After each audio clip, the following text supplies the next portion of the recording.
estamos aquí en este acto para tratar no solo el tema de la operación Chamartín, que nos van a contar nuestros invitados, sino que estamos hablando de la ciudad de Madrid. La ciudad de Madrid con todas las operaciones que impactan en nuestras vidas. Nosotros aquí desde Arganzuela tenemos muchos ejemplos de cómo las macrooperaciones alteran, crean espacios que son nuestra condición de vida. En este caso,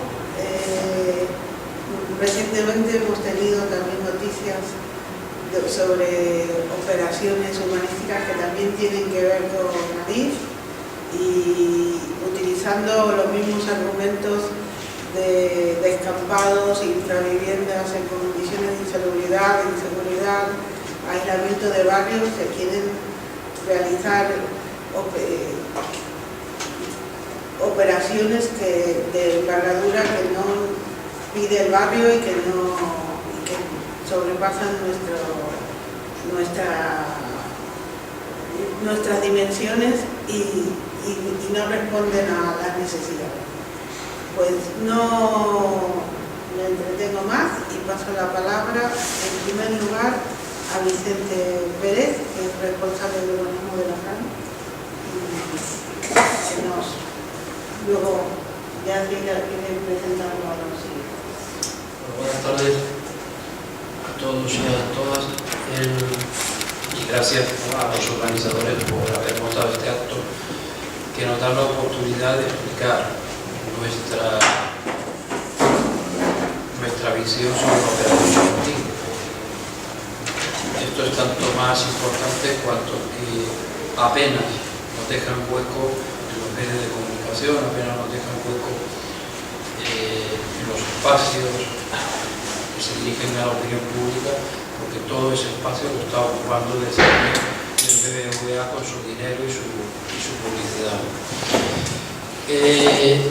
Como somos 4, vamos a intentar ir troceando las intervenciones de forma que al final todo sea un conjunto. Intentaremos no pisarnos las intervenciones, porque si no esto se haría muy largo. Luego, a mí me gustaría, ya que soy el primero, recordar un poco la trayectoria de la operación Chamartín y cómo hemos llegado a donde estamos ahora. La operación arrancó a primeros de los años 90. Por primera vez Renfe quería remodelar la estación, quería reorganizar la playa de Vías en Chamartín, quería hacer algunas operaciones de mejora en distintas estaciones y en distintas infraestructuras que tenía en la ciudad. Y plantea que tiene unos terrenos en torno a la estación, sacarles un aprovechamiento urbanístico. Y se hace un concurso y la explotación de aquellos derechos se le conceden en aquel momento a Argentaria, que era un banco público, venía del banco hipotecario, y a la constructora San José. En aquel momento la operación era moderadilla, bastante moderada. Eran 3.500 viviendas, unos cuantos miles de metros cuadrados en oficina, y además no se perdía la titularidad del suelo público. El suelo volvía a ser de Renfe a los 75 años. Luego lo que había era una cesión del derecho de superficie. Esta operación, en aquel momento, fue ganando cuerpo y ya en el Plan General del 97, en el PEGO del 97, aquello había crecido bastante. Ya se hablaba de 12.000 viviendas, se hablaba de muchos miles de metros cuadrados, se ocupaba una superficie muy amplia, pero todavía se trataba de una edificabilidad no excesivamente alta. Era, por cada 100 metros de suelo pues se podía construir 60 metros. Y a partir de aquí arranca una historia de favores que han ido sentando las condiciones para que a los promotores privados la operación le cuadrase. El primer gran favor lo tienen con la ley del suelo de 2001. La ley del suelo, la disposición transitoria cuarta, exime a aquellas operaciones que se hagan en suelo urbano no consolidado, o sea, Chamartín, o sea, Mao Calderón y algunas otras, se les exime de ceder suelo para sistemas generales, las cesiones de suelo gratuitos, con lo cual en este tipo de suelo solo se exige ceder para hacer colegios, para dotaciones de régimen local, de sistemas locales. Pero ya se les perdona una cantidad importante de metros. Eso supone, en este momento, que, por ejemplo, en un barrio como San Chinarro, o Las Tablas, o Monte Carmelo, que son barrios nuevos que se han construido al lado de Chamartín, han tenido que ceder al ayuntamiento 50 metros por cada 100 construidos, 50 gratis. Pues en Chamartín van a ceder solo 30, se ahorran 20. Aunque el barrio que pretenden hacer es tan grande o mayor que San Chinarro, que Las Tablas o que Monte Carmelo, ellos ceden 20 metros menos, simplemente por la clasificación del suelo, por una minucia jurídica se ahorran 20 metros por cada 100, que son muchísimos metros, que son metros que pierde la ciudad, son metros que no se ceden al ayuntamiento. El segundo favor que reciben es en 2003. Se modifica el plan general y entonces, donde la edificabilidad era de 60 por cada 100, pasa a ser de 105 por cada 100. Le meten un incremento a la edificabilidad del 75% con una simple modificación del plan general. Con lo cual, si la edificabilidad inicialmente prevista no era muy alta, ahora pasamos ya a una edificabilidad bastante respetable. Es parecida, creo recordar, muy parecida a la edificabilidad que tenía la Mao Calderón.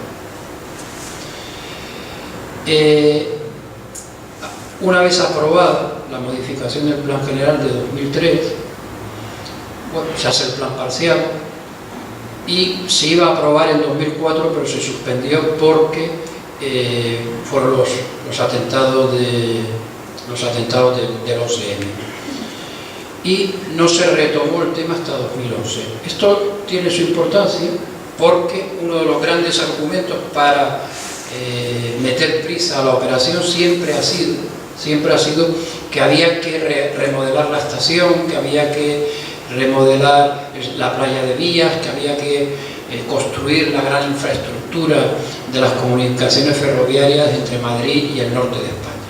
Bueno, de 2004 a 2011 pasan 7 años y no hay tanta prisa. En ese momento se aprueba un plan parcial que tenía otro gran favor. Ya tenían la edificabilidad concedida, ya tenían el recorte importante en las sesiones gratuitas al ayuntamiento, pues tienen otro gran favor, y es que casi el promotor, según vaya al mercado, podrá decidir lo que construye: vivienda, oficina o comercio, porque se mete una franja de la distribución de las edificabilidades, se mete una franja amplísima. Pueden construir entre 10.000 viviendas y 18.000 viviendas. Si construyen más viviendas, construyen menos oficinas; si hacen menos viviendas, pues hacen más oficinas. Pero tenían un margen de maniobra amplísimo, de manera que con el tiempo podían ir decidiendo. Daros cuenta de lo que esto significa para la planificación de una ciudad: planificación de los equipamientos, planificación de las comunicaciones, etcétera, etcétera. Es ceder. El ayuntamiento casi cede la potestad del planeamiento, se la cede al promotor privado. Bueno, esto se aprueba en ese momento era alcalde Gallardón, se aprueba y le viene un bombazo encima, y es una sentencia del Tribunal Supremo que anula el planeamiento de Chamartín. Mejor dicho, hay dos sentencias del Tribunal Supremo que anulan el planeamiento en Chamartín. La más importante y más conocida, también fue famosa en la Mao Calderón, era la de las 3 alturas. No se permitía aquel planeamiento porque contemplaba edificios de más de 3 alturas. La otra sentencia era que el Tribunal Supremo no permitía que determinadas cargas urbanísticas pasaran del ayuntamiento, de la administración pública, y las asumieran los privados. Pero bueno, la que realmente les hizo daño durante mucho tiempo fue la de las 3 alturas. Recordáis que a partir de ahí se empiezan a modificar sucesivamente las leyes del suelo, los tribunales vuelven a decir que no. Bueno, al final, lo de las 3 alturas lo han arreglado Ciudadanos y el PP no hace mucho, cambiando la ley del suelo. Curiosamente, en este momento se está reformando toda la ley del suelo de la Comunidad de Madrid, toda la ley del suelo de 2001. Pero Ciudadanos y el PP deciden sacar ese artículo de la reforma general y, como corría mucha prisa, aprobarlo fuera del resto de la discusión. Eso, ya para empezar, dinamitó cualquier posibilidad de consenso en la Asamblea.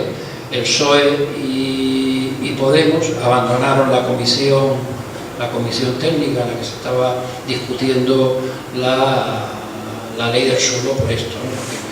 Sacaron este tema de ahí. Pero bueno, ahí tenéis otro favor, otra forma de tomar decisiones políticas que afectan al urbanismo a la medida y a la conveniencia del promotor privado, en este caso del BBVA y de la constructora Sarkozy. A su vez, en 2015, a primeros de 2015, Ana Botella quiso aprobar otro plan parcial para Chamartín, pero lo dejó porque se armó un escándalo. Claro, lo quería aprobar aproximadamente en febrero o marzo y las elecciones eran en mayo. Entonces, en aquel momento, el escándalo político fue importante y se tiró para atrás.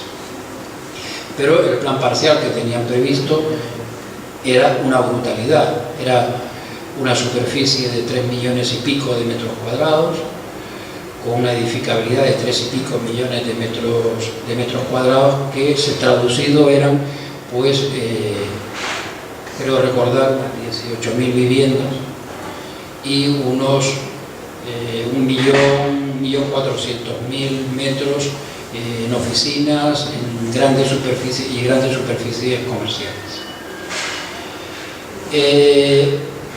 Bien,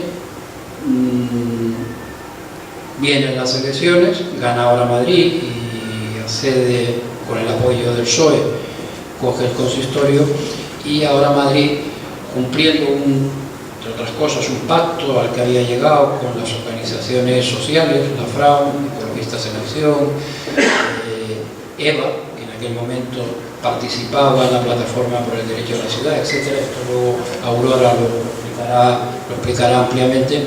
Bueno, ahora Madrid, cumpliendo en parte ese compromiso, decide que hay que reconducir todo lo que había hecho. Suspende todo lo que había iniciado Ana Botella y abre una mesa de negociación amplia, una mesa de trabajo amplia, en la que está DSN, o sea, el BBVA, está la Comunidad de Madrid, el Consorcio de Transporte, el Ministerio de Fomento, ADIF, el Colegio de Arquitectos, el Colegio de Ingenieros, escuelas técnicas y el tejido social. Están las asociaciones vecinales, está Ecologistas en Acción, está el Instituto de M y otras entidades. Y ahí, bueno, pues se abre un debate sobre la operación Chamartín. Se trataba tanto de identificar lo que hasta entonces se había hecho, como, y sobre todo, de plantear el futuro, de construir otro modelo para la operación Chamartín. En la primera reunión, DSN vino y puso a parir la mesa. En la segunda reunión, DSN ya no vino, mandó al abogado a leer un texto lleno de amenazas a la mesa y exigiendo que costara en acta, porque esto era la pieza que iban a llevar al día siguiente, que fueron a un contencioso administrativo contra la mesa. Y a partir de ahí se ausentaron de la mesa, se fueron de la mesa.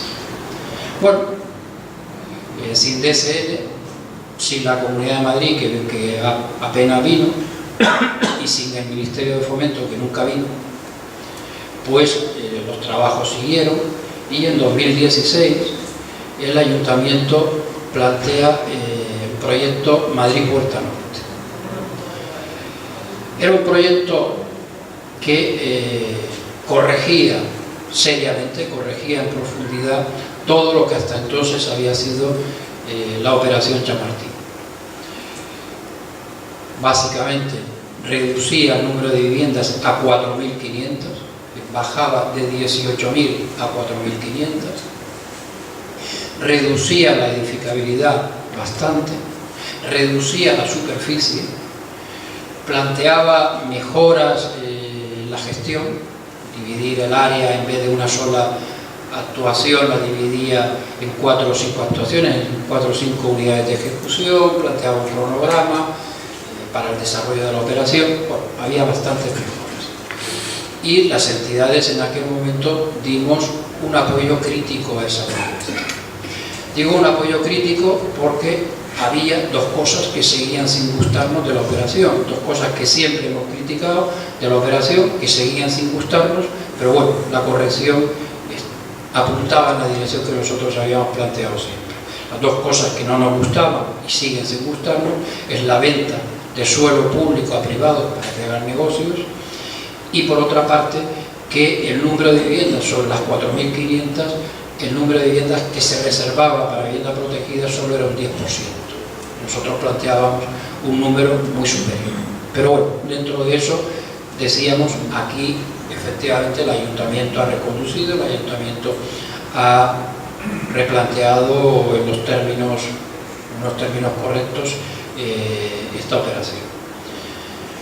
Al poco tiempo de esto, en otra reunión de la mesa, el Ayuntamiento plantea que se va a abrir una mesa técnica y una mesa política, 2 mesas, en las que van a participar DSN, el Ministerio de Fomento, ADIF, la Comunidad de Madrid, si quiere, el Ayuntamiento y la Junta de Compensación de Malmea, que son unos pequeños propietarios de un sector de la operación. Y dice, oye, falta alguien. Las entidades no estamos. No, las entidades no estáis. Bueno, pero es que las entidades queremos estar. No, es que si vosotros estáis, el acuerdo no es posible. Luego vamos a montar una mesa política, vamos a montar una mesa técnica, en realidad montaron una mesa y ya estaba, pero bueno, lo importante es que nosotros nos quedamos fuera. En aquel momento nosotros dijimos, vale, o sea, llevamos todo un año trabajando en el que nosotros hemos sido vuestro parapeto, en el que nosotros hemos sido los que nos hemos enfrentado a la Comunidad de Madrid, a DIF, a DSN, a los partidos de la oposición que han venido aquí, PP y Ciudadanos, que han venido aquí a defender la operación vieja. Hemos sido nosotros los que hemos estado dando la cara y ahora somos nosotros los que nos quedamos fuera, ¿no? Y además DSN, que ha boicoteado esta mesa, que la ha llevado a los tribunales, que ha ido a un contencioso contra esta mesa, la Comunidad de Madrid, que ha ido a un contencioso contra esta mesa, el Ministerio de Fomento, que ha ido a un contencioso contra esta mesa, esos sí van a participar en el proceso de concertación y nosotros nos quedamos fuera. Vale, vosotros mismos. Y un año después, en 2007, el último día de julio de 2007, de 2017, el Ayuntamiento convoca, ADIF y DSN convocan una rueda de prensa en la que presentan un nuevo acuerdo, el nuevo acuerdo al que han llegado, que es Madrid, no Madrid Puerta Norte, sino Madrid Nuevo Norte. ese acuerdo supone una vuelta atrás, supone que el ayuntamiento se autoenmienda, admite una enmienda a la totalidad de su modelo inicial. Entonces, ahora hablamos de 10.000 viviendas, de 1.450 viviendas, y hablamos de 1.600.000 metros cuadrados de edificabilidad. Respecto del 1.200.000 de Madrid-Puerta Norte, ahora subimos a 1.600.000. No solo es eso, es que son más metros que los que tenía previsto aprobar Ana Botella.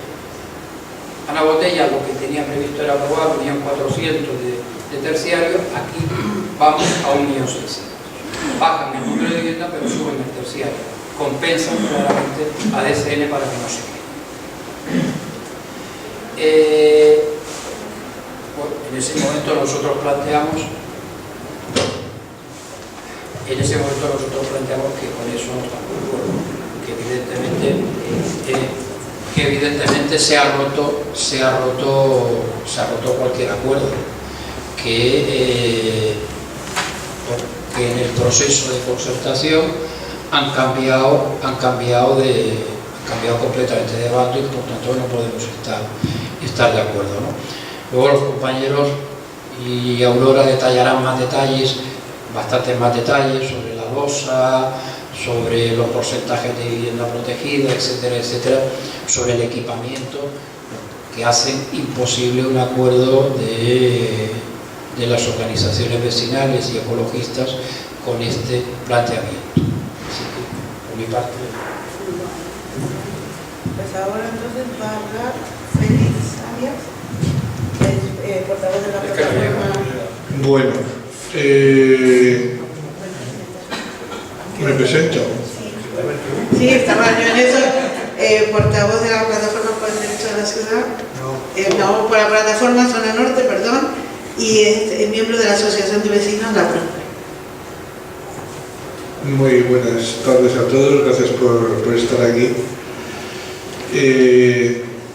Bien, la operación, como ha explicado Vicente, ha ido evolucionando y ha llegado a esta solución final en la que el ayuntamiento pues prácticamente ha renunciado a sus primeras propuestas, y os voy a tratar de explicar brevemente cómo es esta propuesta y algunas de sus implicaciones. Básicamente lo que tenemos que tener en la cabeza y lo que queremos transmitir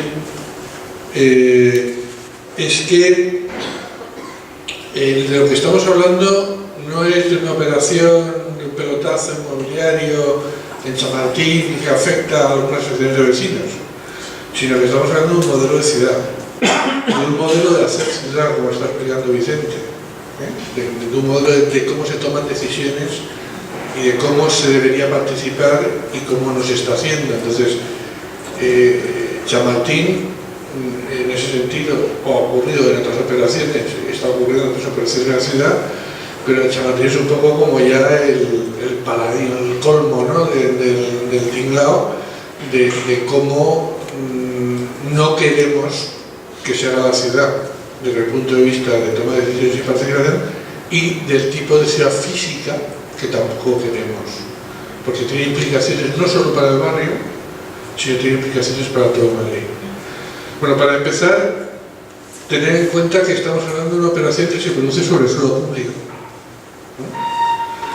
Básicamente, en la operación inicial era el 83% de suelo público, ahora creo que es el 70%, porque se sacaron las vías, 75%, porque se sacaron las vías de Fuencarral, pero el 75% de la operación es suelo público.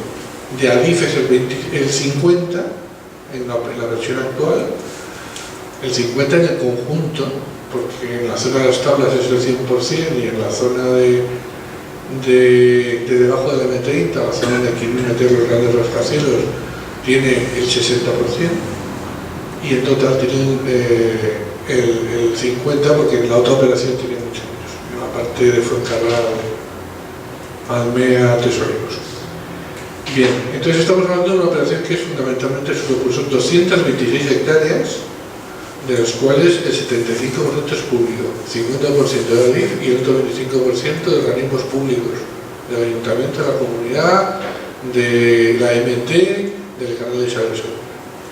Y entonces, en lugar de controlar esa operación para hacer un modelo de ciudad partiendo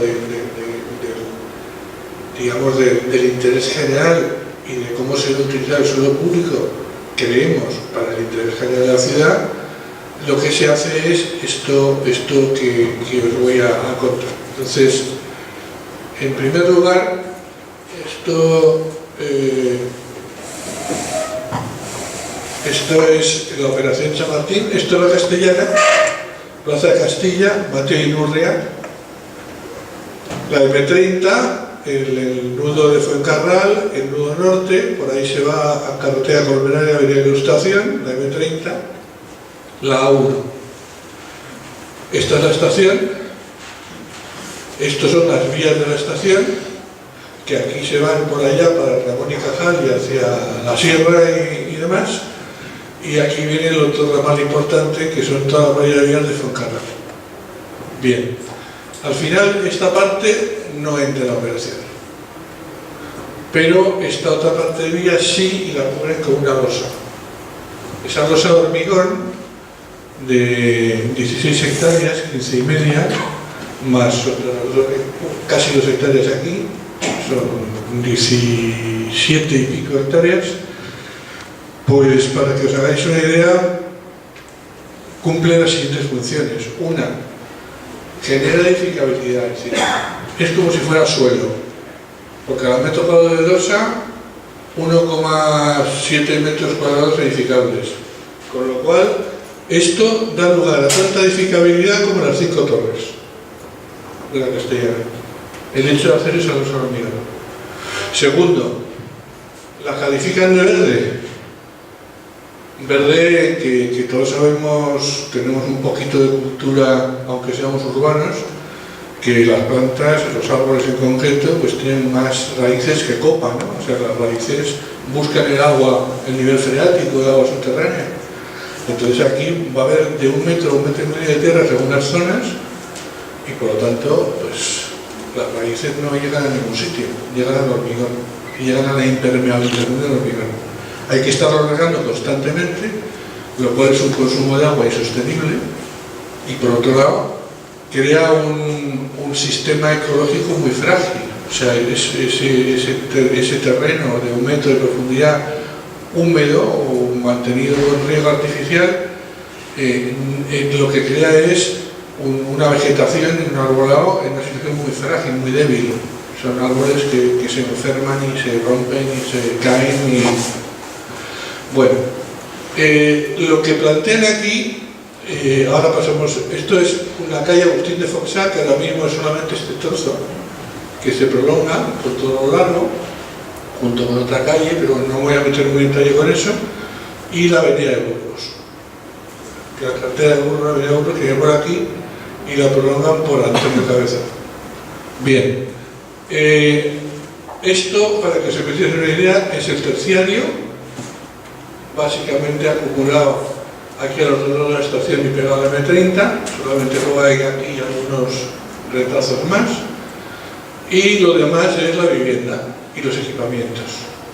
El verde, aparte de este parque de aquí, hay aquí una franja que es un talud pronunciado, porque la losa está 9 metros más la tierra, o sea, 10,5 metros por encima de la cota del terreno.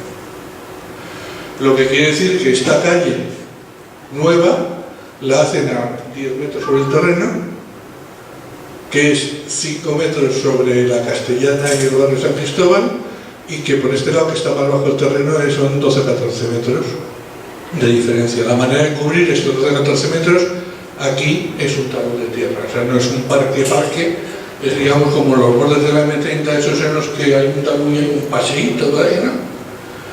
Bien, pasa a la siguiente, Luis, para ir deprisa.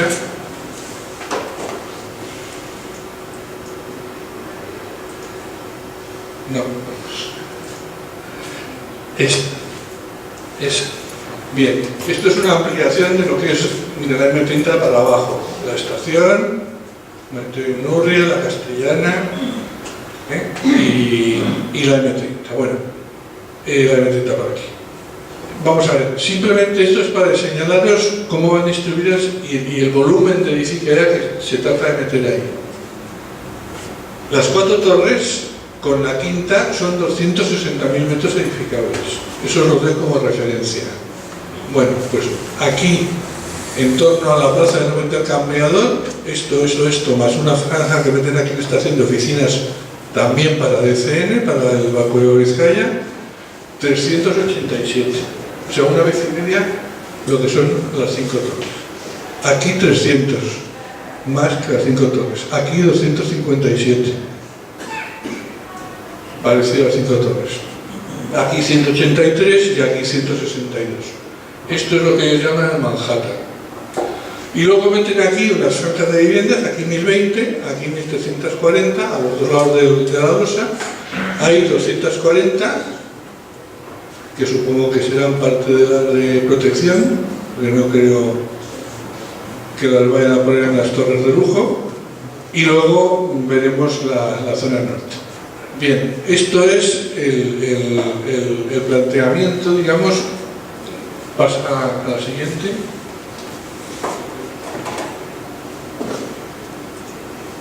Bien, al norte de la M30 habíamos visto que aquí había 161.000 metros de terciario.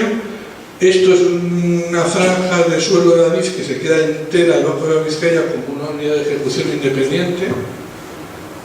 Y aquí llevan, pegado a la A1, al nudo de Fuencarral, meten 120.000 metros de oficinas. Aquí, donde está la cercanía de Fuencarral, meten unos edificios de oficinas y lo demás, pues es las viviendas. Bueno, esto luego veréis una fotografía a continuación de lo que es esto.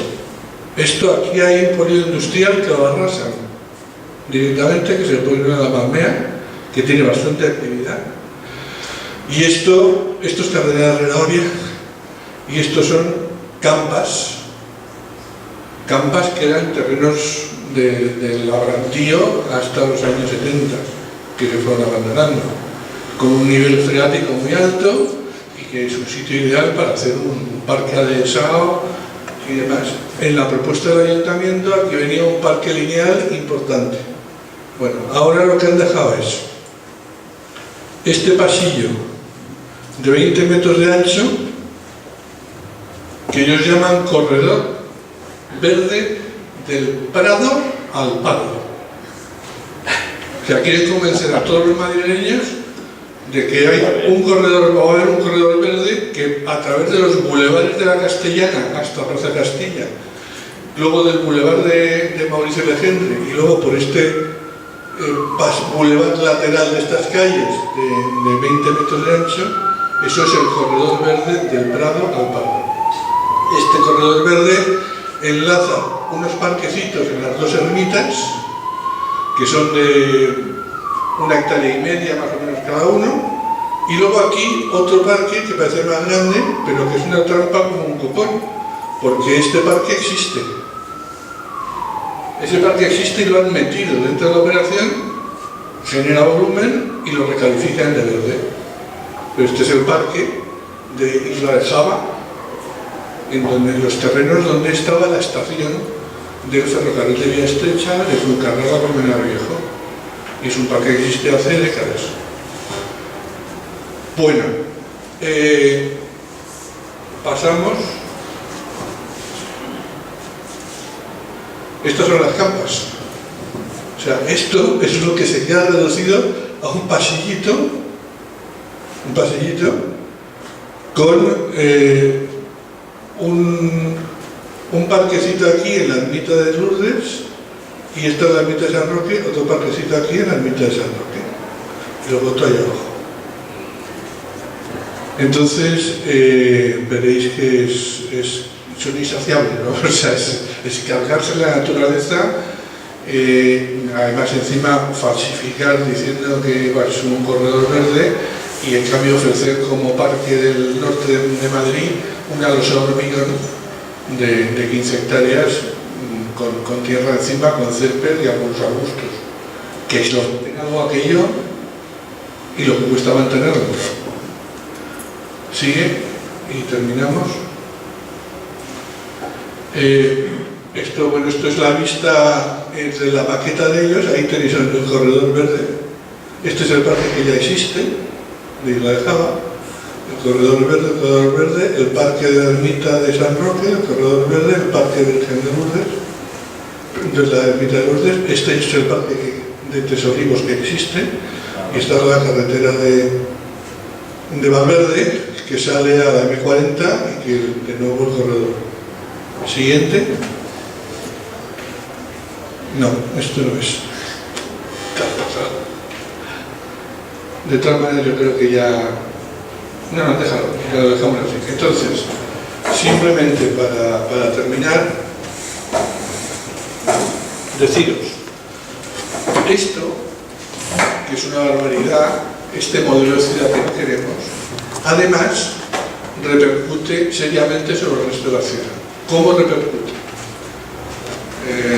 Saludos a Eduardo Mangada, que ha venido a vernos, un viejo conocido de EVA y de las relaciones de la zona. Entonces, ¿por qué decimos que afecta a toda la ciudad? Porque ahí quieren meter 1.600.000 metros cuadrados de terciario, que son como 130 a 140.000 empleos de terciario. Esos empleos no salen de la nada. Esos empleos salen de otros sitios de la ciudad, como pasó en las 4 torres, que se llenaron con empleos de oficinas de otras zonas de la ciudad, dejando vacíos. Todos conocemos la Plaza de España, los edificios vacíos, la calle Alcalá, todos los bancos que se fueron, y si no lo llena la comunidad y el ayuntamiento, ahí estarían las ruinas, ¿no? Canalejas. Bueno, pues eso es lo que quieren provocar. Llevarse edificios de oficinas allí y dejar vacíos, quitar empleo de otras zonas de la ciudad, en lugar de equilibrar. Por otro lado, se meten 8.000 viviendas libres en el norte. Luego hablamos del tema de vivienda. Cuando, bueno, lo que menos falta hacer en el norte son viviendas libres. No hace falta en general en Madrid, pero lo que no tiene mucho sentido es el meter así más. Luego, el meter en esta zona todo ese conglomerado, ese Manhattan de oficinas y de viviendas de lujo, lo que hace es favorecer ese fenómeno que se habla tanto ahora, con una palabra horrible, que es la gentrificación, que consiste, como se ha visto en Arganzuela, en Lavapiés y demás, se está ocurriendo, en que al meter usos, actividades, oficinas, viviendas de lujo caras, lo que hacen es ir comercios caros, aparte de eso suben los precios de los alquileres y de las viviendas del entorno, y entonces todas las personas, incluso los comerciantes de economías más débiles, no pueden seguir viviendo en el barrio porque no pueden pagar los alquileres y porque los comercios no son los adecuados para ellos. Con lo cual se produce, en el entorno de aquí se producirá un fenómeno claro de gentrificación. Entonces, bueno, aparte de eso, hay otro, y termino ya, otro fenómeno que afecta a toda la ciudad, que es el tráfico. Nos están engañando como chinos. Están diciendo que las oficinas, lo ponen en una norma, pone que van a ser 0,5 plazas por oficina, por cada 100 metros de oficinas. Bueno, aún así, esta operación mete ahí más de 25.000 plazas de garaje.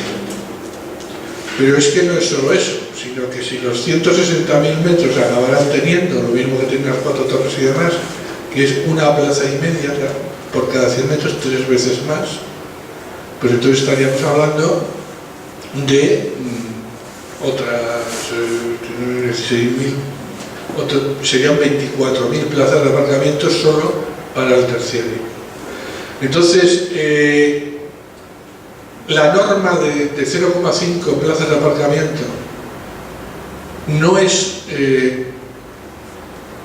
no es viable, digamos, en el sentido de que tiene unas tensiones con el entorno enormes. O sea, si las oficinas de dentro de la operación no pueden tener aparcamientos y las que se construyen en el borde sí pueden tenerlos, eso lo que conduce es o a que se construyen los apartamentos en el borde de esta operación, o a que se acaba modificando el plan general otra vez y poniendo en lugar del 0,5 el 1,5 como en el resto de las torres. Es decir, están utilizando ese artificio para el estudio del tráfico y los estudios de impacto de ruido y demás, y bajarlos, pero eso así no funciona.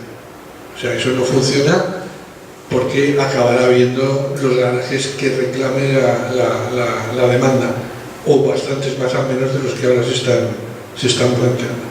Entonces, todo ese conjunto de elementos se quedan con el empleo que se saca de otros sitios, se gentrifica el barrio, se meten más viviendas de lujo y se crea un problema de tráfico importante, pues es algo que nos afecta a todos, no solo al entorno de la operación, sino a toda la ciudad.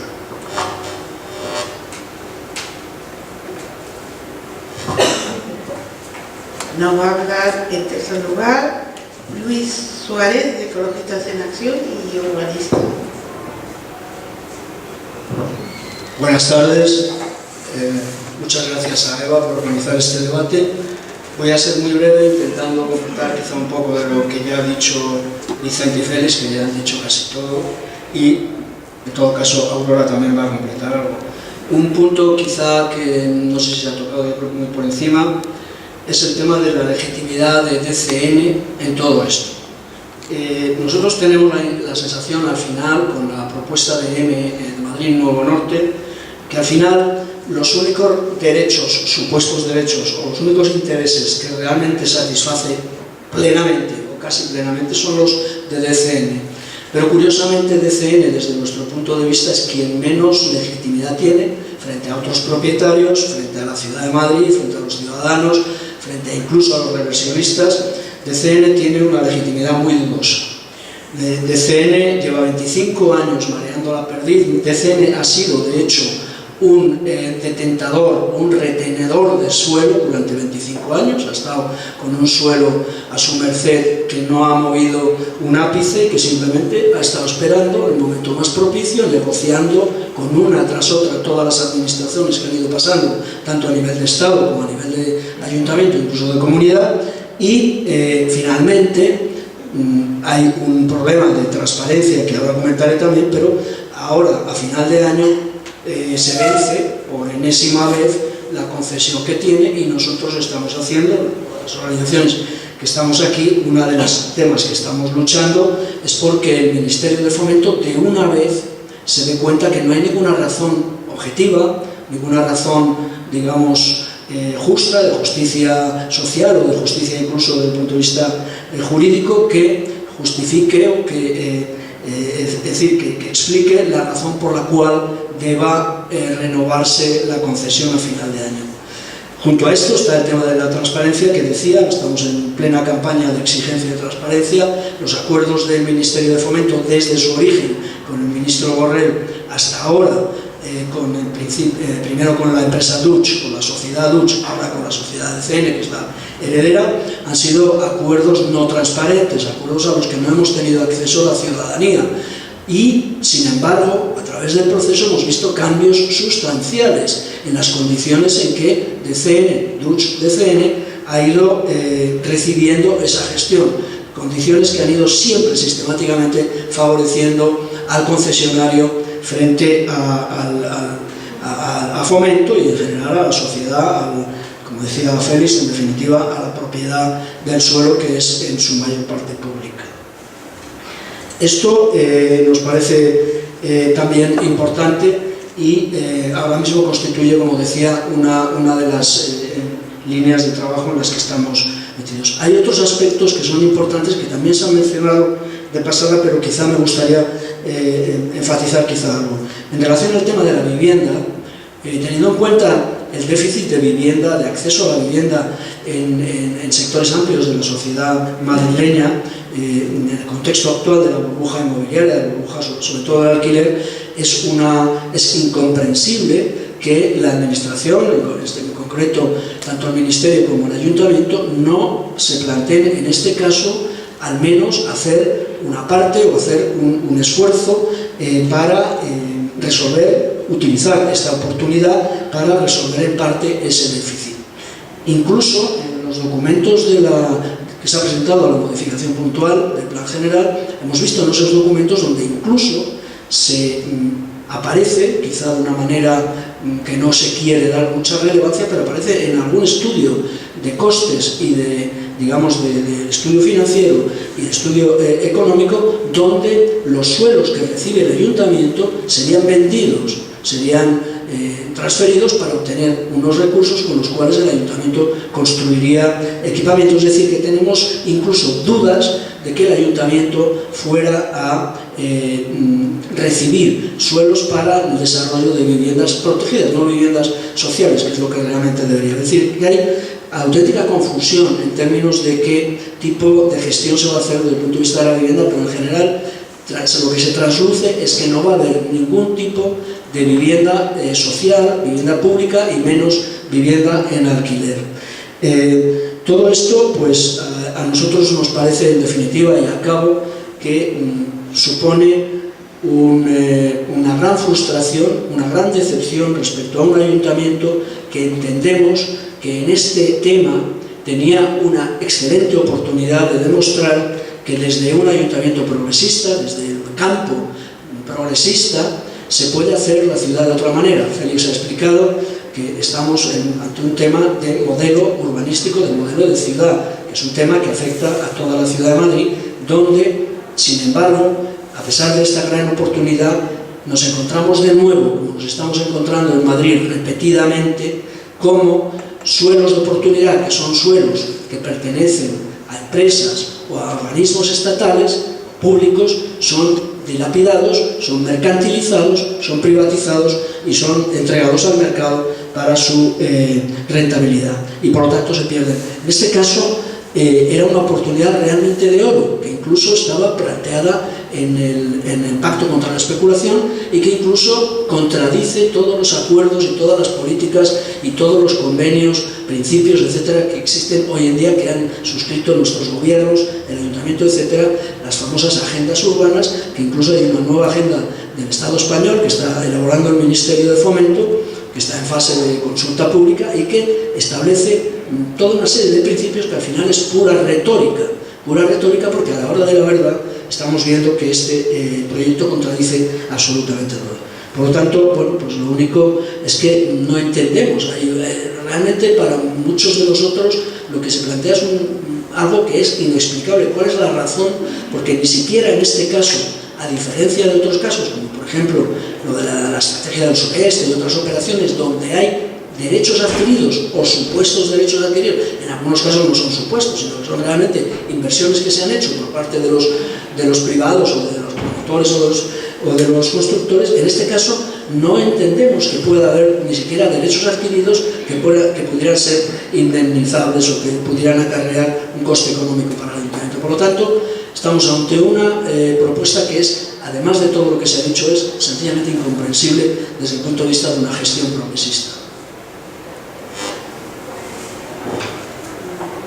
Y ahora mismo le cedo la palabra a Aurora Justa, que de la Plataforma por el Derecho a la Ciudad y por el Pacto contra la Especulación Urbana, que me va a explicar mejor. Hola, buenas tardes, gracias por invitar a la plataforma a este acto. Y bueno, ya se ha mencionado el Pacto contra la Especulación Urbanística y el Derecho a la Ciudad, y lo voy a contar un poco qué es este pacto y por qué lo nombramos tanto, en el que está incluido una reformulación y de lo que sería la Operación Chamartín, y que va en contra de lo que... Y esta reformulación que está haciendo el Ayuntamiento con esta aprobación inicial, que incumple lo pactado en su momento en el año 2015, que fue un pacto firmado por los tres representantes de los partidos políticos ante las nuevas elecciones generales de mayo del 2015, que fue firmado por el PSOE, por Izquierda Unida y por Ahora Madrid. Abundando en lo que dice Luis, lo que ha dicho tanto Félix como ha dicho Vicente, lo que supone de estar defraudados, de estar decepcionados ante algo que habíamos estado luchando en su momento, todos encantados porque se venía ante un nuevo cambio en el Ayuntamiento de Madrid y que se iba a fraguar y se iba a estar trabajando por un nuevo modelo en la ciudad de Madrid. ¿Y cuál es nuestra, digamos, ahora mismo situación en la que nos encontramos con lo que nos estamos encontrando? Este pacto contra la especulación y el derecho a la ciudad se fraguó en el año 2015. ¿Cómo se fraguó este pacto? Que hicimos un tríptico que me parece que desde aquí, desde EVA, se habrá repartido, lo tenéis por aquí. Cuando Ana Botella, bueno, el PP, vamos, en la figura de Ana Botella, estaba con la revisión del Plan General de Madrid, estaban trabajando y el Plan General no prosperaba. Entonces, como no prosperaba por documentos técnicos, por lo que supone hacerse un Plan General, a pesar de haber una oficina del Plan General trabajando desde internamente el Ayuntamiento con un montón de técnicos dedicados a la revisión del Plan General, no se prosperaba. Entonces optaron por, en vez de hacer un Plan General que tenían el avance, que estaban tramitándolo, decidieron empezar a hacer lo que se llaman las modificaciones puntuales del Plan General.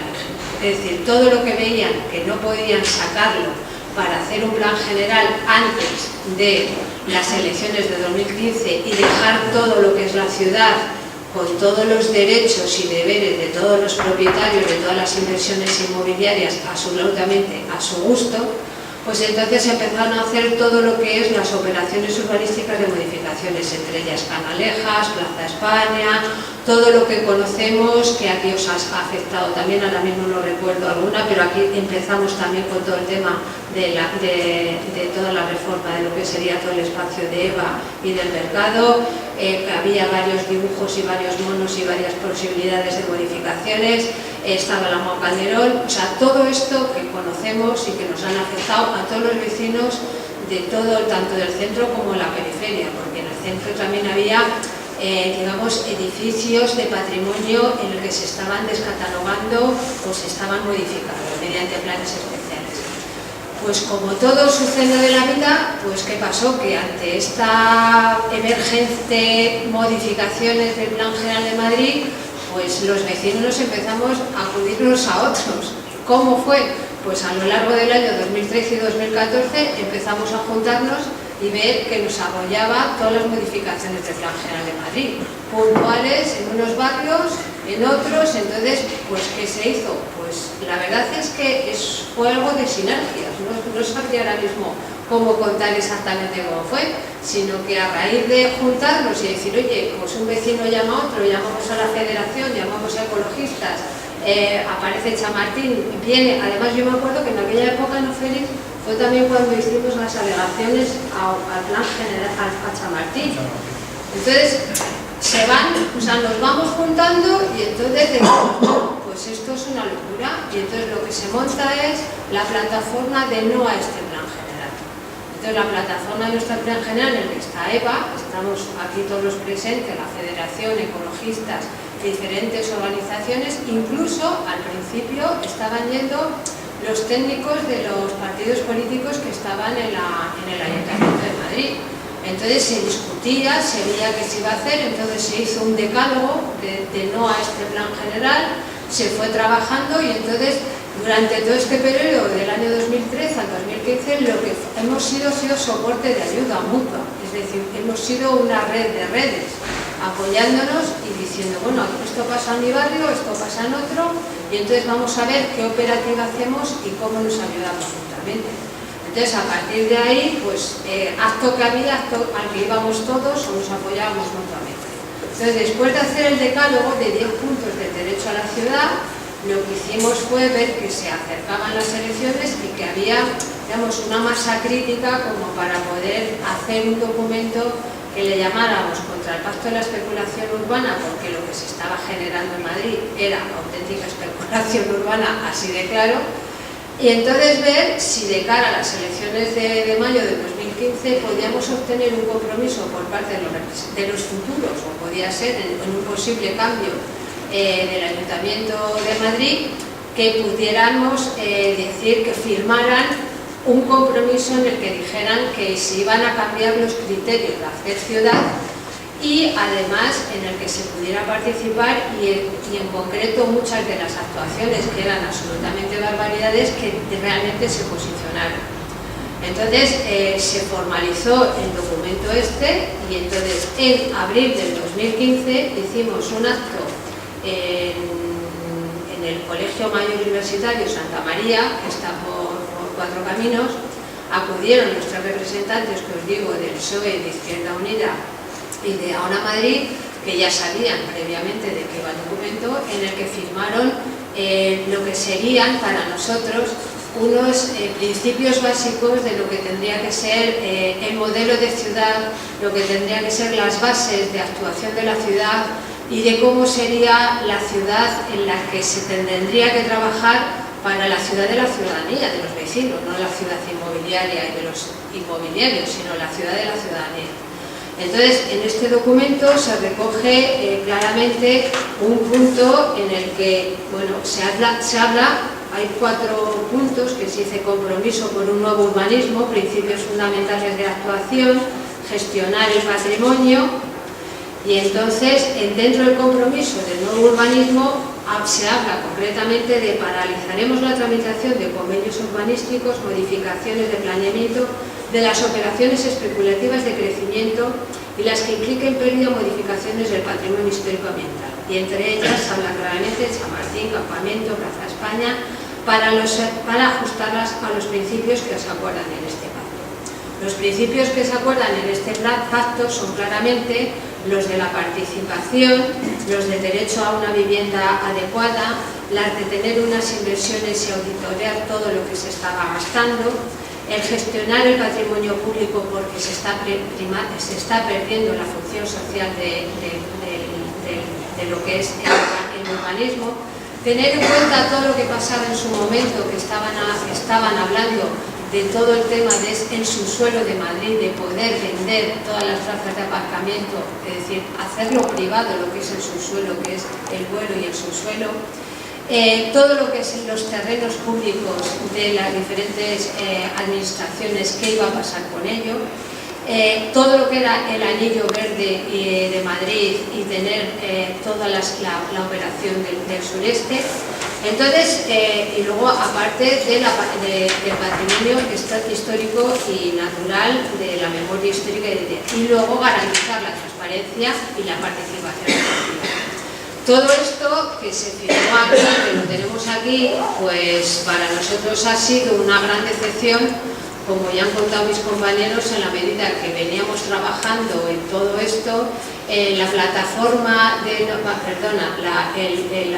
plataforma de nuestro plan general se convirtió en la plataforma por el derecho a la ciudad, viendo que tendríamos que seguir trabajando para seguir manteniendo la continuidad de todo lo que veníamos haciendo y sobre todo pues de cara a garantizar de que esto se iba a cumplir.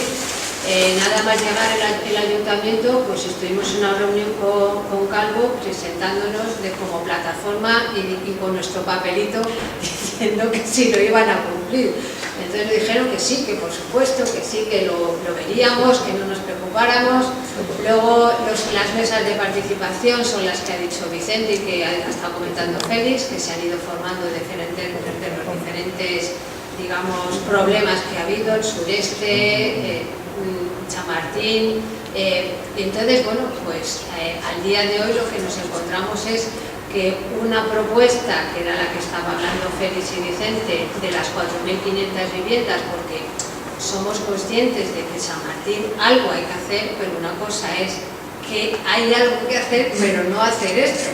Entonces, pues es algo que va contra todos los derechos e incumple no solamente el pacto contra la especulación, sino todos los derechos de los ciudadanos, pues porque, como dice Félix, esto tiene tal envergadura que es que nos afecta a todos, pues porque hay un tema que a mí, vamos, yo soy urbanista, es decir, todo el tema de las inversiones, es decir, tú tú lo que inviertes, la tarta no da para todos. Entonces, si tú inviertes y las inversiones se te van a un lado, no se te van a ir a otro, porque no hay para todos. Entonces, mientras no haya un equilibrio de inversiones y para todos igual, pues efectivamente San Martín va a ser algo, un pelotazo urbanístico, y va a ser algo que va a ser pues especulativo. Es decir, que contra el pacto de la especulación vamos a seguir, me temo yo, que levantándolo, y vamos a seguir adelantando, vamos a seguir trabajando en ello. Una de las cosas que estamos haciendo desde la plataforma es hacer una revisión de todo el plano de los horrores, que era donde venían todas las actuaciones que durante los 4 últimos años de la botella estamos siendo absolutamente, o estamos horrorizados y transformándonos la ciudad, y viendo qué es lo que es pasa verde, es decir, que estamos contentos, qué es lo que se queda en rojo y qué es lo que se queda en ámbar, de que dices, bueno, pues no hemos conseguido mucho, pero... Y lo que vemos es que gran parte de las actuaciones, a nuestro pesar y con la esperanza que teníamos por un ayuntamiento del cambio, pues se nos van a quedar muchos puntos en rojo. Entonces, bueno, pues que hay que seguir, y que, bueno, pues que ahora nos toca la fase de hacer alegaciones. Así que, y nada, muchas gracias por... Pues nada, muchísimas gracias. Habéis hecho un esfuerzo por concentrarnos tantísima información, pero seguramente hay preguntas informativas y opiniones, y yo propongo, como tenemos que abandonar la sala en 40 minutos, cogerte 2 o 3 preguntas, dar la palabra y hacer ronda sucesiva. Pues vengo aquí. Hola, soy Maite Gómez de la Asociación de Vecinos Pasillo Verde Imperial, y a nosotros nuestro chamartín se llama Mau Calderón. Entonces, bueno, simplemente comentaros que por supuesto compartimos vuestra decepción de cómo se han desarrollado las cuestiones estas urbanísticas con el Ayuntamiento del Cambio, y que nosotros seguimos en la lucha y estamos en la etapa de alegaciones. Y además comentaros que además hay un problema añadido, ya no solamente desde el punto de vista urbanístico, y es que quieren comenzar las obras ya, y está el trozo de terreno de la Mau Calderón está rodeado de centros escolares. Quieren derribar el Vicente Calderón, que en su tiempo se comprometió Calvo y equipo en mesas de trabajo que tuvimos conjuntas a hacerlo en periodo no lectivo, pero ahora quieren empezar al mes que viene. Entonces, claro, estamos muy preocupados por lo que supone la calidad del aire, el nivel de ruidos, etcétera, etcétera. La legislación es súper clara al respecto, y veremos a ver en qué acaba todo, pero vamos, que estamos en la misma línea, da igual que sea Chamartín, que sea el centro, que sea el sur. ¿Más preguntas? Sí. Podemos usar uno. ¿Más preguntas? Yo tengo una, que como me estoy documentando estos días, he leído que el ayuntamiento se reserva una función en la urbanización, que no es como una, digamos, al revés de unas urbanizaciones netamente privadas, se reserva un papel, pero a cambio va a pagar los viales. Eso lo leí en una noticia, me dejó un poco sorprendida. ¿Alguna pregunta más o desde? Hola, buenas, yo soy un vecino aquí del barrio, pero bueno, con todo lo que habéis planteado, la pregunta es, bueno, ¿y ahora qué? ¿Y ahora qué? ¿Qué opiniones tenéis sobre qué estrategias se pueden dinamizar o dónde hay que intentar reforzar? Porque el panorama que habéis expuesto, como que acaba de llegar, acaba de escucharos, es realmente aterrador. Perdón que he llegado tarde porque me había puesto a las 7, era a las 7:30 y era a las 7, ¿no? Era a las 7, entonces ya no he llegado tarde, más o menos. Hoy, yo creo que esta reunión es importante en tanto y cuanto, aunque parezca que sea una caricatura, es una respuesta del sur de Madrid frente a un problema que se plantea en el norte, pero que en el fondo afecta a toda la ciudad. Lo de Chamartín, por independencia de algunas bestialidades como el modelo de Paul Calderón, aparte de un pésimo diseño arquitectónico, es decir, lo de Chamartín es una muestra de si hay un cambio político respecto a la ciudad y respecto al concepto de lo público, o no lo hay. Y en este momento no lo hay. En este momento no lo hay y además las consecuencias de Chamartín tal como están planteados son lesivas para toda la ciudad.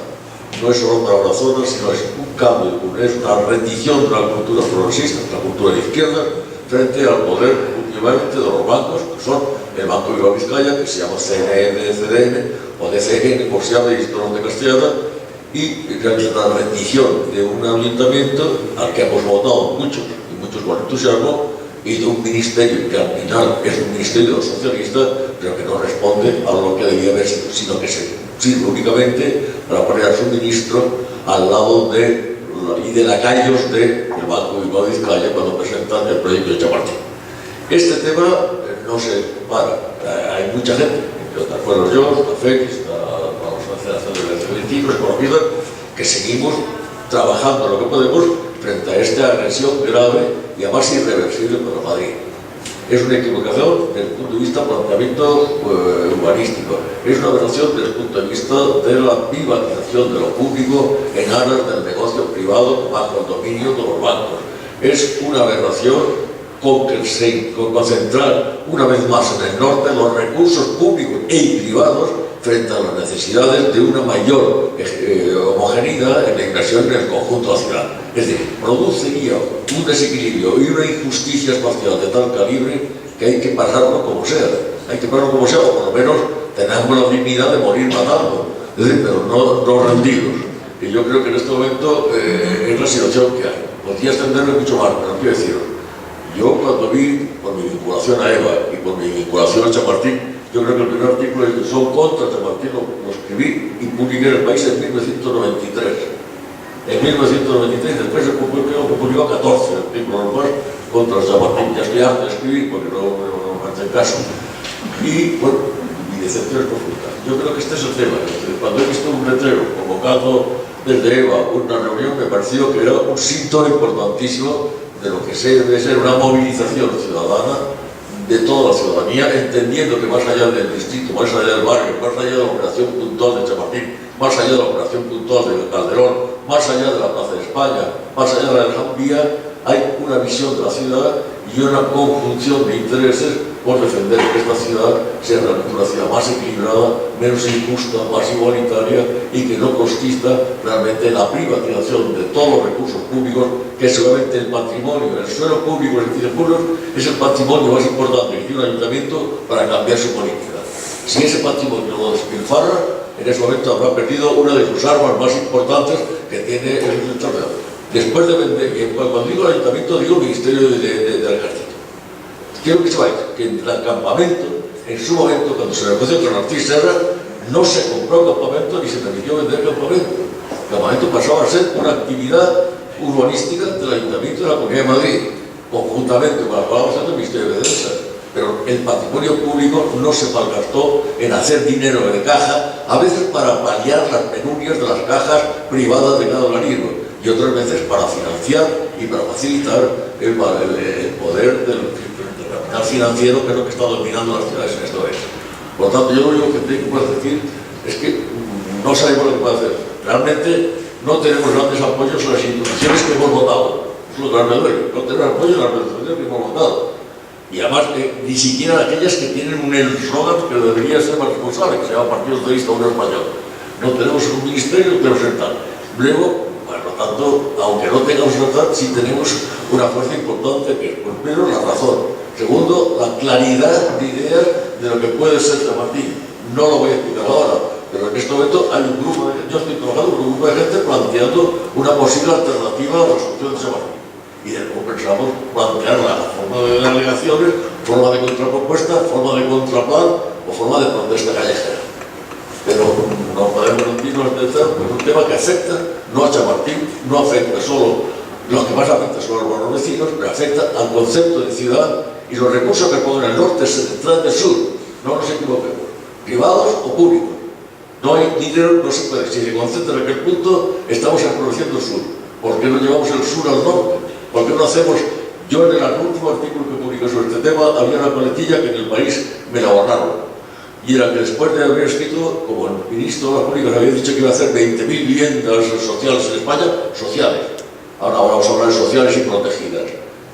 Sociales y protegidas. Ponía una pelotilla y decía, señor ministro, tras su declaración, acuérdese usted que ahí tiene usted un patrimonio público, del suelo público, con el cual puede usted empezar a plantear hacer realidad su propuesta programática. Bueno, no sé por qué el País no lo borró. Ese tema. Pero bueno, es que no se puede hacer un discurso como el este ministro 20.000 viviendas y además esto se recupera y se hace el Congreso limitado 20.000 viviendas. ¿Dónde? ¿Cómo? ¿En qué suelo? ¿Vendiendo tu suelo público? ¿Dónde vas a plantear?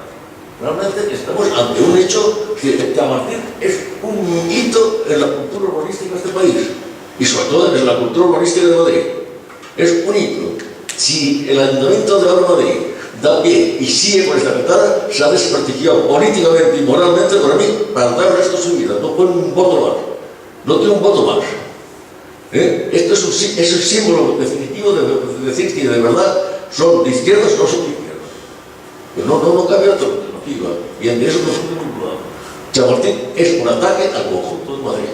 Y como conjunto es un ataque al conjunto de Madrid, es plausible, aplaudible, y por eso estoy aquí felicitar a Eva que haya tenido la iniciativa de sumarse y de entender que este problema no está ya lejos en el norte, sino que está afectando a toda la ciudadanía de Madrid. Gracias. ¿Alguna?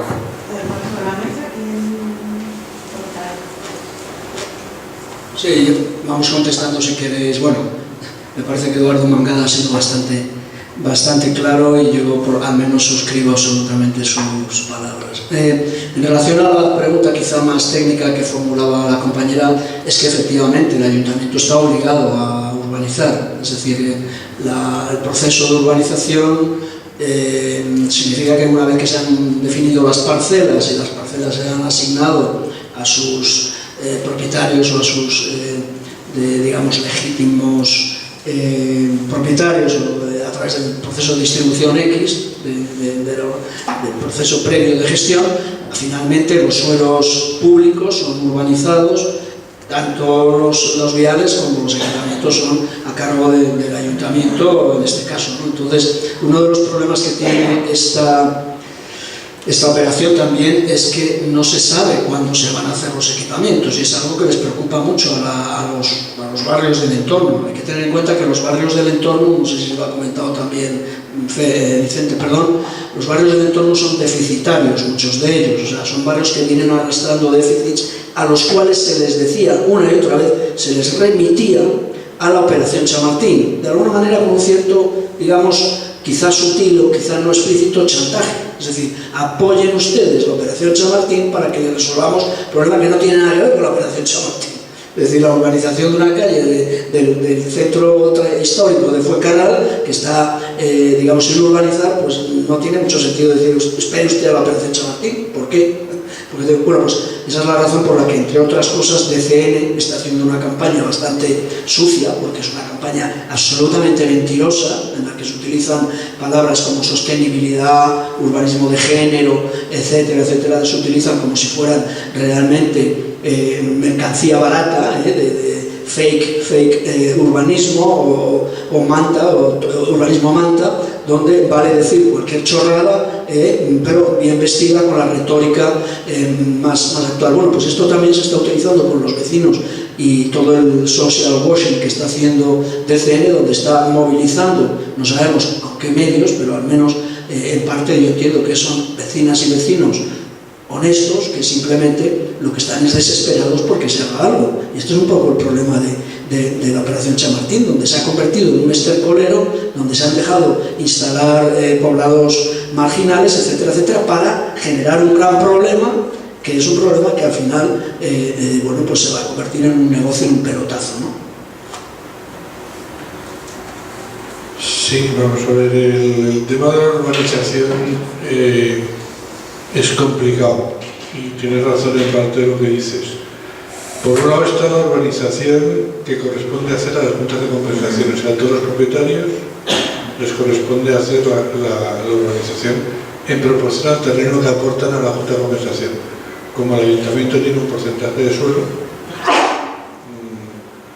pues en ese porcentaje o bien lo vende, ¿no? O bien, o si no, en su porcentaje tiene que pagar parte de la urbanización.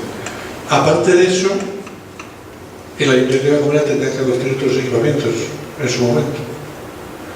Pero el drama es que, aparte de eso, el ayuntamiento, para hacerle más llevadera la operación al Banco de Vizcaya, no solamente le dio más edificabilidad en oficinas al banco que la que le daban a Botella, sino que se cargó el ayuntamiento con una serie de infraestructuras que iba a hacer el Banco de Vizcaya en el programa anterior, como el Nudo Norte, el Nudo Fuencarral, los Tres Olivos, el puente de Tres Olivos, que va a ser una serie que suman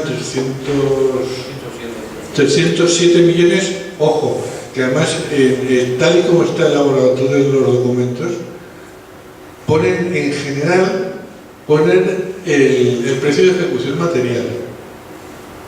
Para los que no sepáis, la diferencia es que el precio de ejecución material, que es estrictamente los materiales y los obreros, para sacar en la contratación lo que se llama el precio de licitación de contrato, lleva un 68% de sobrecargos, ¿no? Porque lleva el 13% de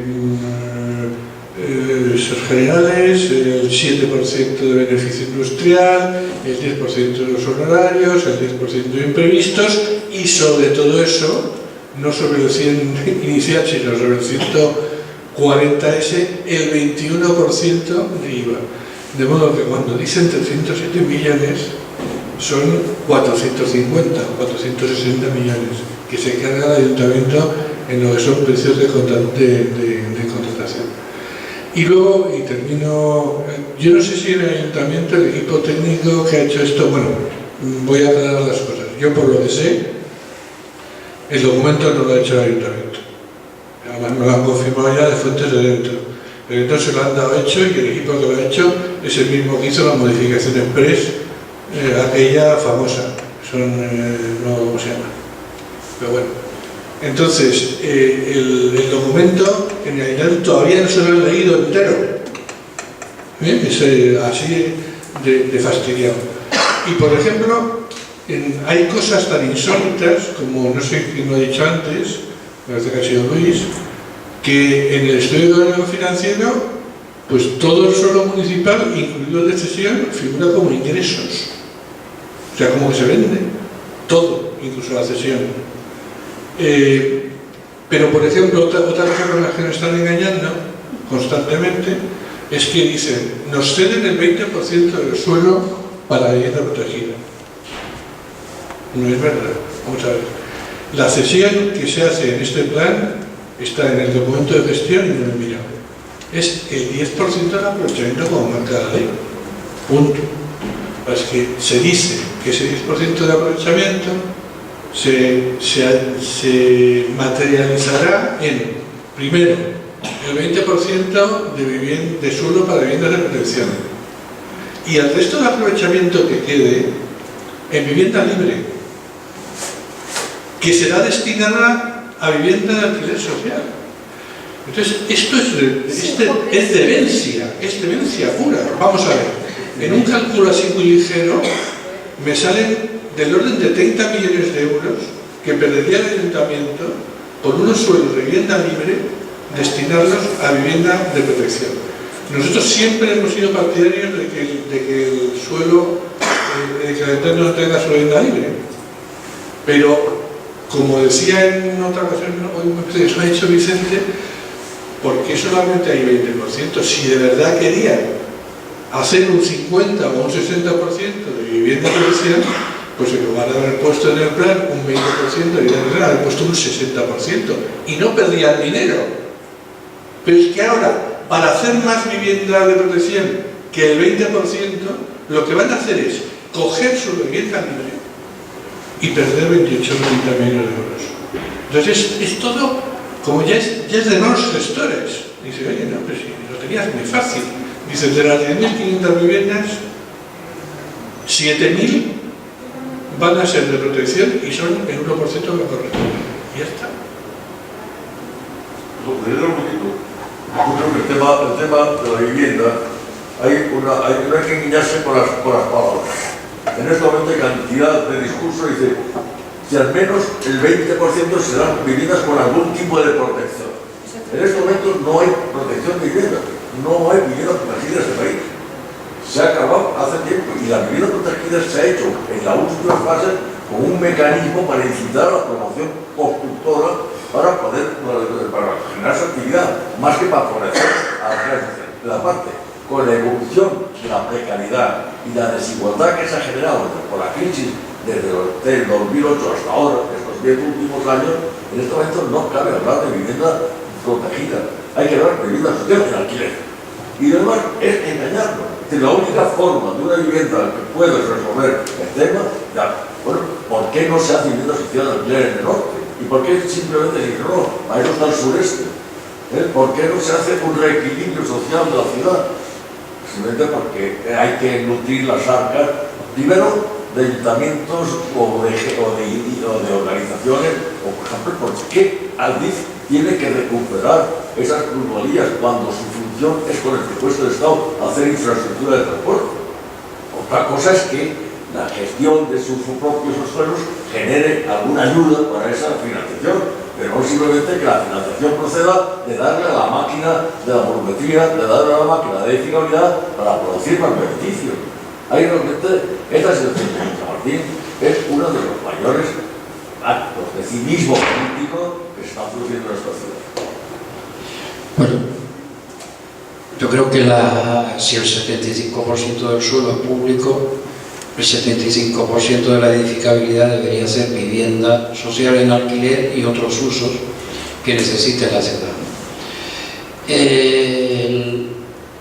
El acuerdo del 20% va a generar otros problemas jurídicos importantes, porque el ayuntamiento tiene un 10% de propiedad, la MT tiene un 6%, y además el ayuntamiento recibe un 10% de los aprovechamientos, pero recibe un 10% de los aprovechamientos en vivienda protegida o con algún grado de protección, en vivienda libre y en oficinas. Y no está nada claro que todo ese suelo, como están diciendo, no está claro que ese suelo se pueda luego dedicar a vivienda social, porque hay un interventor de cuentas que le va a decir que no, porque ya tenemos la experiencia de los artefactos en Valdebebas y en Rejas, que la intervención de cuentas le ha dicho al ayuntamiento que no podía destinar suelo libre a vivienda protegida, porque estaba yendo contra los intereses de las arcas municipales. Por tanto, esto que está diciendo Calvo, de que podrá hacer vivienda a multiplex, no es verdad. Tendrá que resolver primero un problema con su interventor de cuentas, que ya veremos si le deja. Una segunda cuestión, por buscar el paralelismo con Mao Calderón, Chamartín. En el caso de la Mao Calderón hay una sentencia del Tribunal Superior de Justicia de Madrid que es tremenda, que ha salido este año, y es la sentencia sobre toda la operación, sobre la peineta, pero que en realidad involucra toda la operación. Y en esa sentencia unos jueces que no son precisamente del Partido Comunista le dicen al ayuntamiento que ha hecho un planeamiento que favorece a los privados, que ha antepuesto el interés privado al interés público.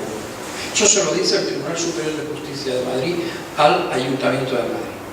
Y no vale que este ayuntamiento le eche la culpa al anterior. El anterior tiene todas las culpas que tenga, pero este ha tenido 3 años para corregir el problema y no lo corrigió. Es más, en el caso de la peineta, como aquello era un terreno de manial y era un equipamiento público, hubo que modificar el plan general.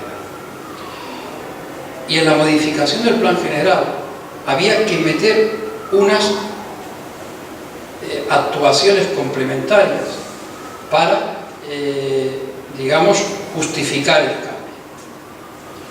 Bien, resulta que el ayuntamiento se ha pagado a sí mismo lo que la ley del suelo le exigía para justificar ese cambio. No se lo ha cobrado el Atlético de Madrid. El ayuntamiento se ha pagado a sí mismo esas exigencias complementarias que venían en la ley del suelo, lo cual me parece una auténtica golfería, porque es verdad que legalmente, como el suelo es tuyo, te lo tienes que pagar a ti mismo, pero nada te impide que al fijar el precio del suelo digas, oye, pero esto me lo vas a pagar tú. Y entonces, bueno, lo dejo ahí, ¿no? Pero hay otra, es que para sacar la operación adelante y que el Atlético y la MAO dijeran que sí, hubo que quitarle las cargas urbanísticas, por ejemplo, el soterramiento de la M30 en esa zona. Hubo que quitarle esa carga para que la operación les resultara rentable. Pues bien, en Chamartín lo que hace el ayuntamiento es asumir cargas urbanísticas. Asume la carga de los nudos, asume alguna otra carga por valor de 300 y pico millones, que luego con los sobrecostes se pondrá donde se pondrá. Pero es que además el ayuntamiento asume 200 millones en equipamiento, asume ciento y pico millones en urbanización, puesto que es propietario. Se le suma sobrecostes, etcétera, etcétera, ya estamos hablando de una inversión del ayuntamiento de probablemente más de 1.000 millones de euros. Sin contar la inversión que el ayuntamiento tendría que hacer en construir las viviendas, que no son gratis, porque te dan el suelo, no te dan la vivienda, ya te dan el suelo. Con lo cual estaríamos hablando de una inversión municipal muy considerable. Pero aquí hay una tercera cuestión en la que hay que reparar, y es que, ¿sabéis cuánto pone la Comunidad de Madrid? Nada. Porque DSN asume el metro. DSN paga el metro entero. DSN paga el canal de Isabel II enterito. Eso que son gastos, son inversiones que tendría que haber hecho la Comunidad de Madrid. Como la Comunidad de Madrid dijo que no asumía nada, pero es la que aprueba en última instancia todo esto, la aprobación definitiva la dará la Comunidad de Madrid. Entonces, ¿qué hace DSN? Ha asumido voluntariamente lo que tenía que haber hecho la Comunidad de Madrid. El ayuntamiento asume unas cargas, la comunidad no asume ninguna carga, las asume el privado. ¿Qué capacidad de negociación han tenido cuando han estado en esa mesa secreta? Ninguna. La Comunidad de Madrid, sin estar en la mesa, simplemente con una carta, ha conseguido lo que quería. Me construyes el metro y me asume la inversión del canal. Y aquí hay otra. Es el único barrio de Madrid, bueno, es el único barrio de España que va a tener metro exclusivo, porque tiene una línea exclusiva. No es prolongación de una línea, es una línea que arranca de la estación de Chamartín y que acaba en Tres Olivos, enlaza con la 10. Enlaza con la 10 en Chamartín y enlaza con la 10 en Tres Olivos. Pero es una estación, es una línea con 3 estaciones que recorre un barrio exclusiva. No hay ningún barrio en Madrid que tenga ese privilegio. Supongo que no hay ningún barrio en España que tenga ese privilegio. Pero es que además va a tener el privilegio de 3 estaciones de cercanías. ¿Cuántos barrios hay en Madrid con 3 estaciones de cercanías? En este caso va a tener la de Chamartín, la de Fuencarral, que ya existe, pero esa es una tercera, que la asume ADIF, que no la asume DSN o no la paga, la asume a ADIF, más un carril reservado para un bus prioridad, un bus especial, un bus que solo va a tener un carril, que va a ser una especie de trolebús. Este barrio, para justificar el tema de la movilidad, la administración pública está asumiendo unas inversiones tremendas. Y hay una tercera, hay una cuarta cuestión. La MT se traslada, las cocheras de la MT se trasladan. Esto es una gestión urbanística, por tanto los promotores tendrán que pagar. Pero resulta que la estación, que las cocheras de Fuencarral son unas cocheras estratégicamente colocadas. Habéis visto en la diapositiva que sacaba Félix antes que se traslada, que hay un terreno reservado para trasladar las cocheras. No es verdad, las cocheras no se van a trasladar ahí. Ese terreno se prevé que a la MT darle otras cocheras en compensación en la zona oeste de Madrid, es decir, en la zona de la Casa de Campo, en el corredor de la carretera de la autovía de Badajoz. Por tanto, ese terreno, que en teoría es al que va a ir las cocheras de la MT, sería estúpido, pues si tienen las cocheras aquí, porque no vas a trasladar a 20 metros. Ese terreno se prevé para un equipamiento de ciudad. Es decir, se prevé, en su día, Eduardo Leira dijo que eso podría destinarse a un teatro de la ópera, a un museo, a alguna cosa X, pero un equipamiento de prestigio, un equipamiento para dar mayor empaque a la operación. No es verdad que ahí vaya a ir la MT. Y luego, en el qué hacer, yo creo que hay un qué hacer inmediato. Antes del 3 de diciembre, presentar el máximo número de alegaciones posible. Hemos traído, lo tiene Jacinto, hemos traído 300 alegaciones distintas para firmar. Y lo que os pedimos a todos es que esas alegaciones, que las tiene ahora en un pen, pero como que se pueden distribuir, pues que esas, y si queréis más, o que las haremos muchas más, antes del 3 de diciembre estén presentadas en cualquier registro público. Registro de la Comunidad de Madrid, registro del Ayuntamiento, o el que no las quiera meter en el registro, que las traiga Eva y que Eva nos las entregue antes del 3 de diciembre y nosotros las entregamos. Pero hoy la gran batalla nuestra, y creo que de todos los que estén contra esta operación, la gran batalla es presentar un gran número de alegaciones. Eso fue uno de los elementos determinantes para parar en 2015 la aprobación que quería hacer Ana Botella. En este momento también debe ser un elemento de presión para parar esta aprobación. Tener en cuenta una cosa: ahora mismo lo que haya aprobado, lo ha aprobado la Junta de Gobierno del Ayuntamiento. En febrero o marzo, es decir, lo que le pasó a Ana Botella, a las puertas de las elecciones, se quiere hacer la aprobación provisional en el Pleno del Ayuntamiento. Ese es el siguiente paso. Pero para llegar a ese paso, primero tienen que estudiar y contestar las alegaciones. Eso les va a llevar un tiempo que se van a plantar en la víspera de las elecciones para aprobar esto. Y luego, si se aprueba en el Pleno del Ayuntamiento, pasaría a la Comunidad de Madrid. Lo tendría que aprobar, la aprobación definitiva de la modificación del Plan General la tendría que hacer la Comunidad de Madrid ya después de las elecciones, ya con un nuevo gobierno. Y después de eso, si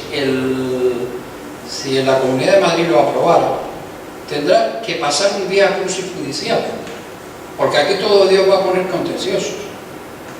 Lo van a poner los reversionistas, que no se vean satisfechos en sus intereses.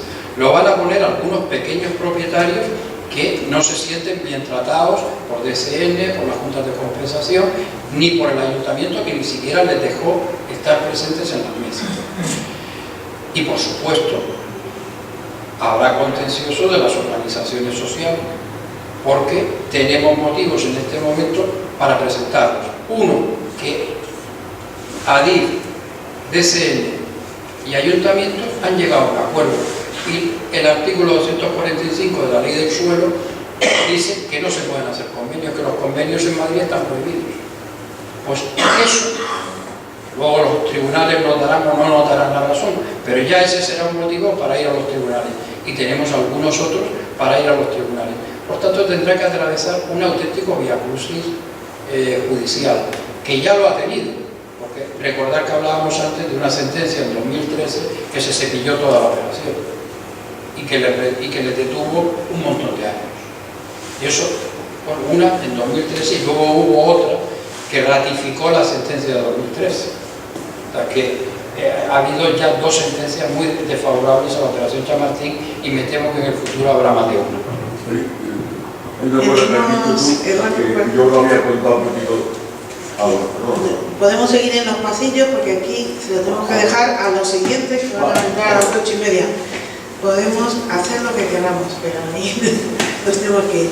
Muchísimas gracias a los ponentes y al público y que sigamos adelante.